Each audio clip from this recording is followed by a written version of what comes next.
Leroy, can we get a weather update from the Sure Demesman and can. Dover Law Firm? YourAccidentAttorneys.com. Free consultations 24/7. Call at 866-954-MORE. Weird dynamic, this weather. They keep calling for rain, but it really doesn't give a lot. But you know it's coming because it's that time of year. Well, it's just the beginning. Yep. Then it's going to start coming like a volcano. Now, let's go lava.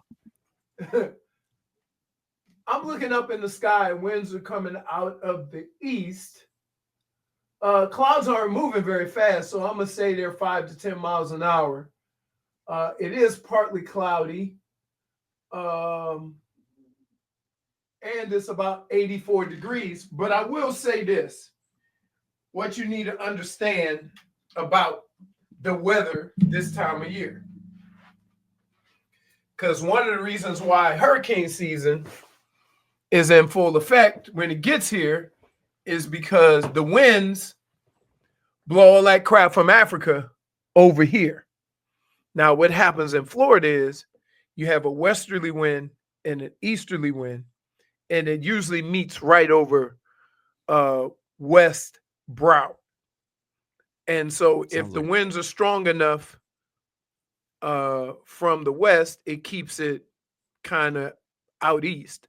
But if they aren't, all that air and that weather blows all the way over to the west part of Broward. And that's why you ever notice, and I know this from a golfer, if you want to golf during rain season, you golf early on the west side and you golf late on the east side because it usually rains in the evenings out west.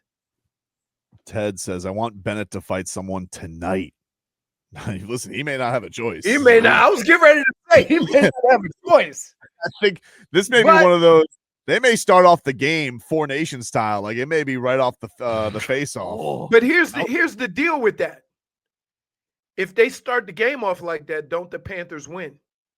Yeah. Because they play that style of game all the time, and you've basically taken them out of their game.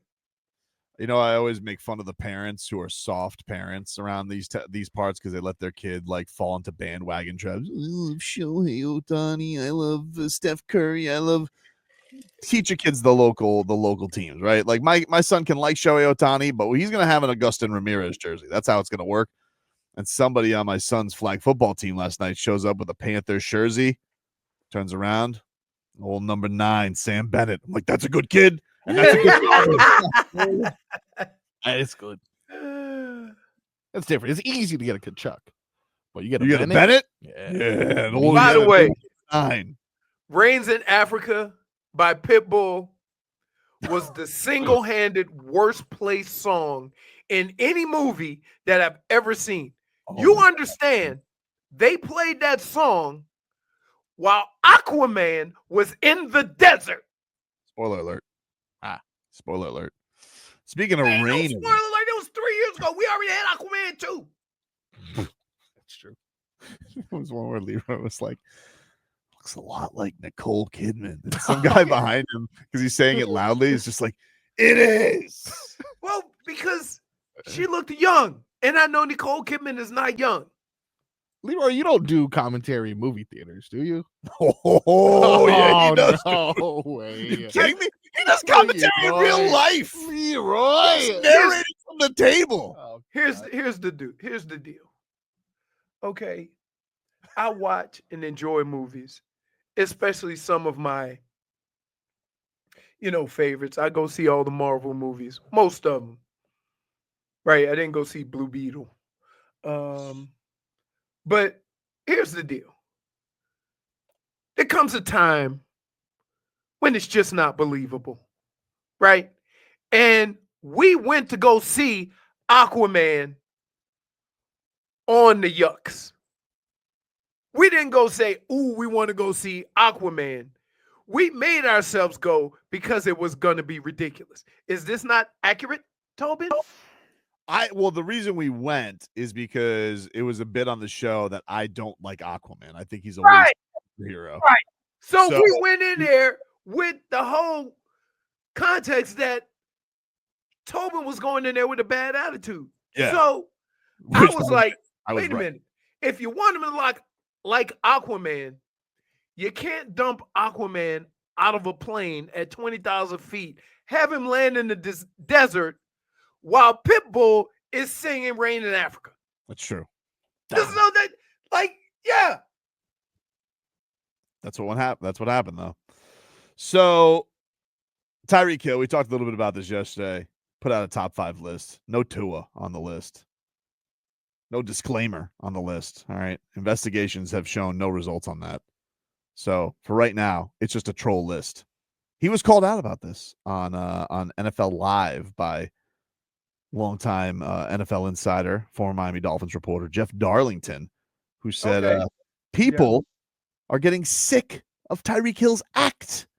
Here was Jeff Darlington on NFL Live. Tyreek is getting a little bit tiresome, I think, to some people. Now, I'm not saying that we should make a huge deal out of this. I was sort of waiting for the caveat of, well, no, I'm not going to include my own quarterback here. I didn't hear it. This is another situation where I think that this team wants to get rid of distractions, and they want Tyreek Hill to be the teammate that he was when he talked glowingly about Tua and the comparison that you just made, that he made to Patrick Mahomes, where people sort of raised their eyebrows and said, there's no way you actually mean that. And now we want to look at him and say essentially, there's no way you actually mean this.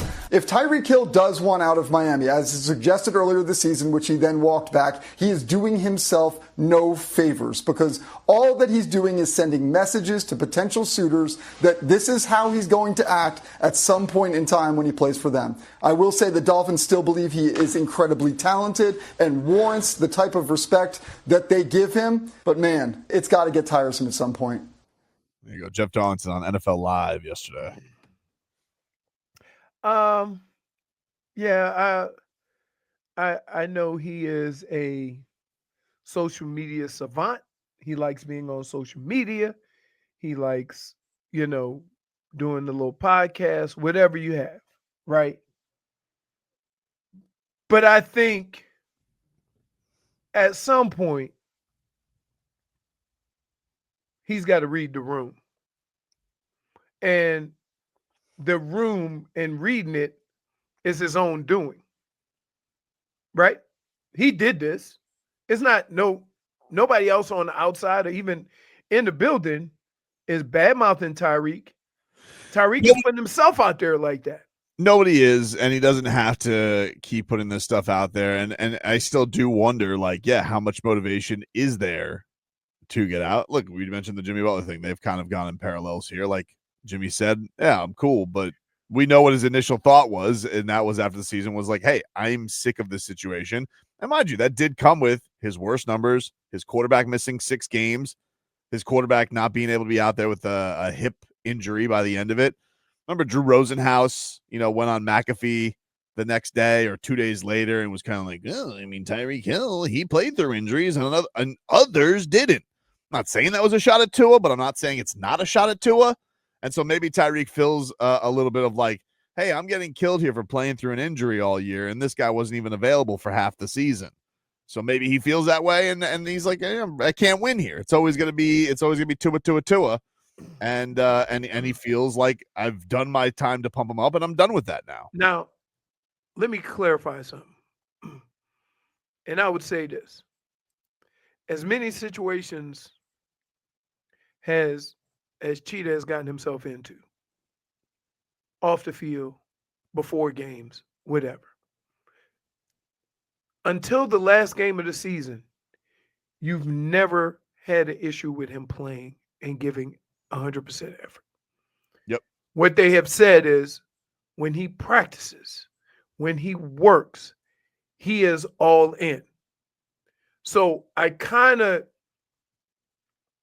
leave I want to separate him from others from this standpoint. You can be a knucklehead, but be dependable.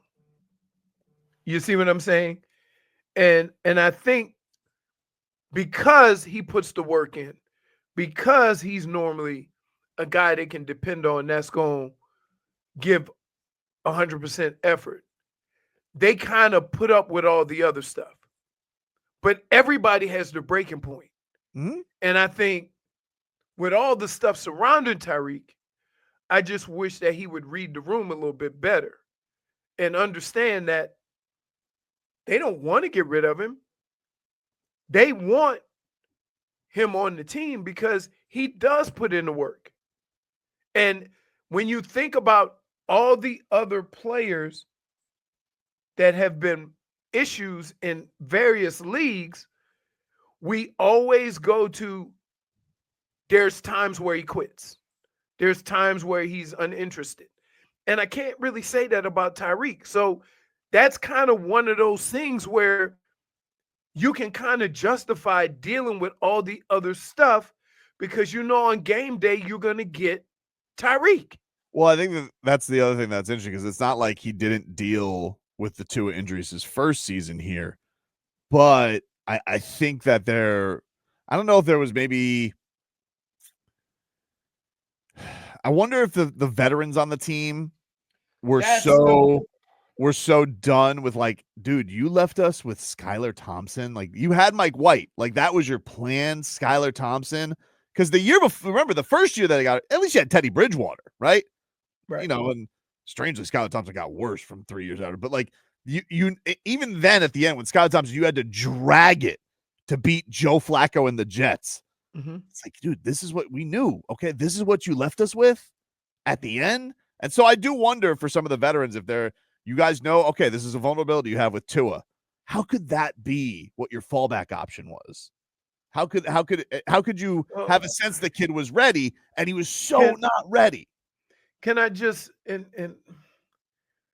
I'm not making excuses for anybody, right? But I'm going to say this. If you go into a season, and I understand the situation, so you don't have to jump down my throat. You go into a situation and you need damn near a starter to be your backup. There's other issues. So I get you having a backup quarterback that doesn't work out. But hell, that's pretty much everybody. Unless you have a young player who then comes in and balls out like this. So that's the whole Dak Prescott situation, right? That's the whole Kirk Cousins situation. So there are some exceptions to that, but it's never usually guys that you bring in and sign. Sam Darnold is an anomaly. Who's the Rams quarterback, Hall of Famer? Slipped my mind. Warner? Huh? Warner. Warner is an anomaly, but he hadn't played. So we didn't know, right? That's kind of where you get your starting quarterback from. You don't usually bring in a quarterback other than Sam Darnold's the last time I could think of this happening. You don't go and sign a backup quarterback and then dude comes in and balls out.